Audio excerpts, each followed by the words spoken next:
Di sini saya akan menjelaskan tentang struktur mata manusia. Struktur mata manusia dibagi dalam 11 bagian. Yang pertama adalah kornea.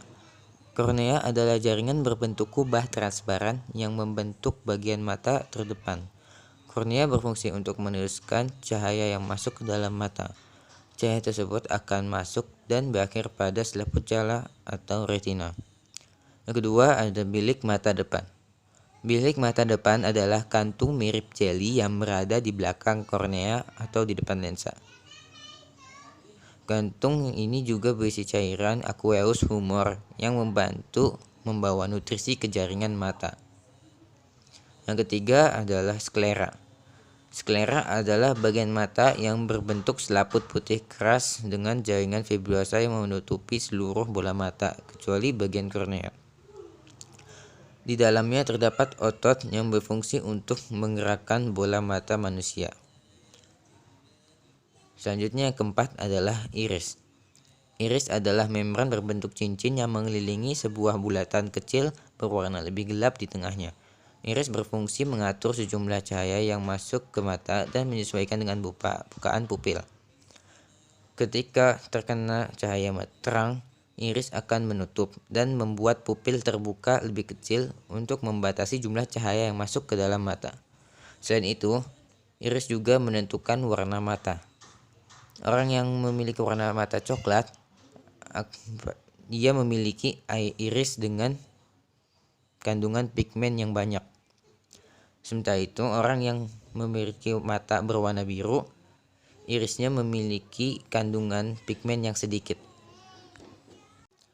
Yang kelima adalah pupil. Pupil merupakan otot pada bagian mata yang bisa tertutup dan terbuka atau mengecil dan membesar. Pupil ini terdapat di bagian tengah mata dan dikelilingi oleh iris. Yang keenam ada lensa.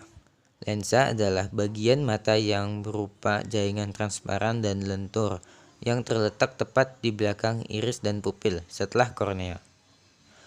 Fungsi lensa adalah membantu memusatkan cahaya dan gambar pada retina. Lensa mata memiliki tekstur yang lentur dan elastis, maka dari itu bentuknya bisa berubah jadi melengkung dan fokus pada objek sekitar. Ketujuh ada koroid. Koroid adalah bagian mata yang berbentuk membran coklat gelap yang terdapat banyak pembuluh darah di dalamnya. Posisinya berada di sekitar sklera dan retina. Koroid ini memiliki fungsi untuk memasok darah dan nutrisi ke retina dan ke semua bagian mata. Selanjutnya yang kedelapan adalah konjungtiva. Konjungtiva adalah lapisan tipis jaringan yang berfungsi untuk menutupi seluruh bagian mata yang posisinya ada di depan, kecuali kornea. Yang kesembilan adalah vitreous humor. Vitreous humor terletak di belakang lensa mata. Vitreous adalah zat seperti jeli yang mengisi bagian belakang anatomi mata. Seiring waktu, vitreous menjadi lebih encer dan bisa terlepas dari bagian belakang mata. Yang ke-10 ada retina dan saraf optik. Retina adalah sebuah jaringan yang peka terhadap cahaya. Retina ini melapisi permukaan bagian dalam anatomi mata. Sel di retina bisa mengubah cahaya masuk menjadi impuls listrik. Impuls listrik ini dibawa oleh saraf optik ke otak, yang akhirnya menafsirkan berbagai gambar atau objek yang dilihat oleh mata. Dan struktur mata yang terakhir adalah makula. Makula adalah area sensitif kecil di tengah retina yang memberikan penglihatan sentral. Pada makula terdapat fovea.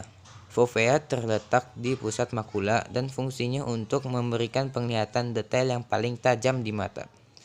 Makula merupakan bagian anatomi mata dengan sel-sel fotoreseptor atau sel-sel penerima cahaya tingkat tinggi yang dapat mendeteksi cahaya dan mengirimnya ke otak. Dengan kata lain, makula memiliki peran besar agar kita dapat melihat berbagai warna dan detail dari suatu objek dengan sangat jelas.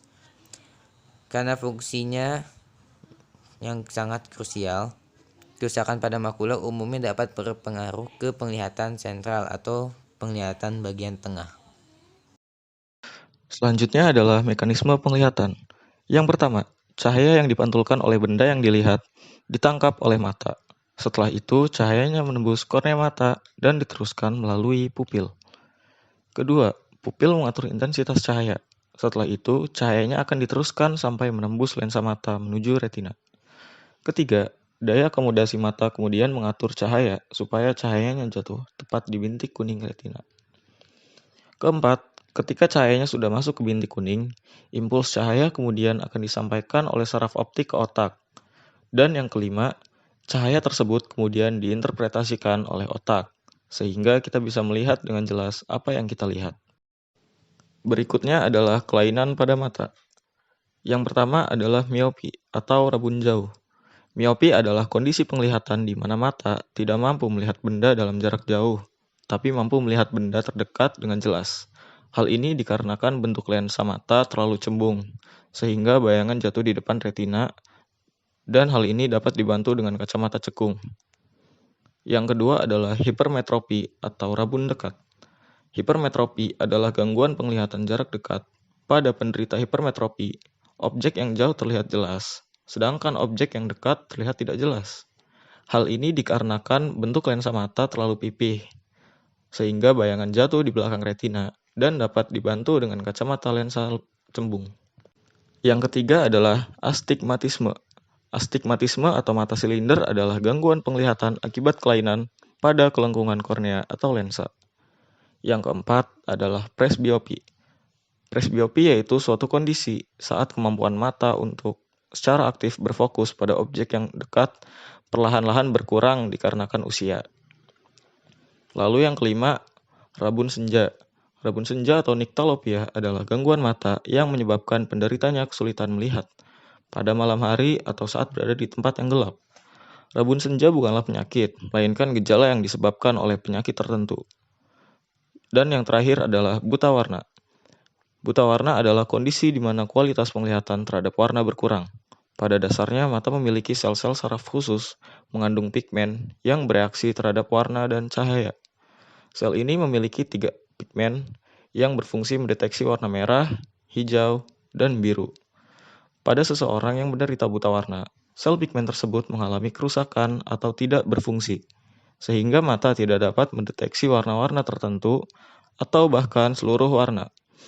Kerusakan sel tersebut terjadi karena adanya kelainan gen yang diturunkan dari orang tua ke anak. Selain kelainan gen yang diturunkan, terdapat pula beberapa faktor lain yang dapat menyebabkan rusaknya sel, yaitu yang pertama, menderita penyakit diabetes, glaukoma, atau multiple sclerosis. Yang kedua, efek samping obat digoxin, ethambutol, phenytoin, chloroquine, dan sildenafil.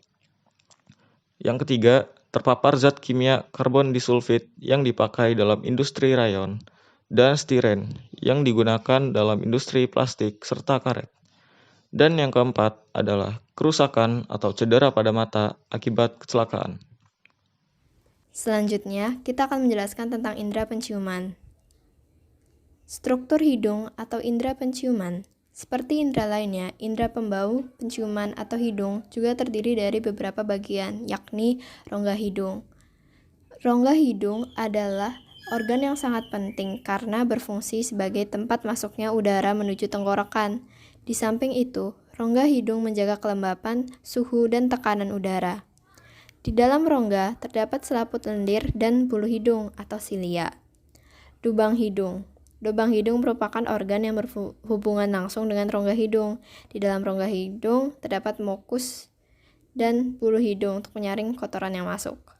Bulu hidung. Silia atau bulu hidung merupakan rambut-rambut yang terdapat di bagian bawah serabut saraf pembau. Fungsinya untuk menyaring udara yang masuk.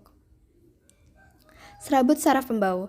Seperti namanya, saraf pembau yang ada di dalam hidung berfungsi sebagai penerima rangsangan berupa bau. Dialah yang menjadi reseptor utama indera penciuman. Ketika ada aroma di dekat kita, saraf pembawa akan menerimanya dan melanjutkannya ke otak, sehingga kita dapat mengetahui bau tersebut. Selanjutnya selaput lendir. Selaput lendir dalam hidung adalah bagian yang berfungsi untuk menghasilkan mukus. Mukus ini yang akan melindungi kita dari berbagai macam kotoran dan bakteri. Mekanisme penciuman. Hidung sebagai indera pembangun memiliki komoreseptor olfaktori yang berfungsi menerima rangsangan berupa bau atau zat kimia berbentuk gas. Kemoreseptor olfaktori merupakan neuron khusus yang terletak pada epitelium olfaktori di langit-langit rongga hidung. Epitelium olfaktori mengandung sel penunjang, sel basal, dan sel olfaktori. Sel olfaktori berupa neuron bipolar yang berakhir pada rambut halus silia yang menonjol ke dalam mukus di dalam rongga hidung. Mekanisme indera hidung adalah sebagai berikut. Sebelumnya, kemoreseptor olfaktori terdapat pada langit-langit rongga hidung yang ditandai pada gambar saraf olfaktori. Untuk mekanisme indera hidung, pertama gas masuk ke dalam hidung, lalu larut pada selaput mukosa yang akan merangsang silia sel reseptor. Rangsangan tersebut diteruskan kepada otak untuk diolah sehingga jenis bau dapat diketahui. Secara lengkapnya, rangsangan atau bau masuk ke dalam lubang hidung melalui udara yang awalnya disaring oleh bulu-bulu hidung. Udara yang mengandung rangsangan bau ini akan masuk ke dalam epitelium olfaktori. Rangsangan bau akan menggetarkan mukosa olfaktori yang berbentuk seperti cairan atau mukus, kemudian menggetarkan saraf olfaktori yang terdapat di atas langit hidung.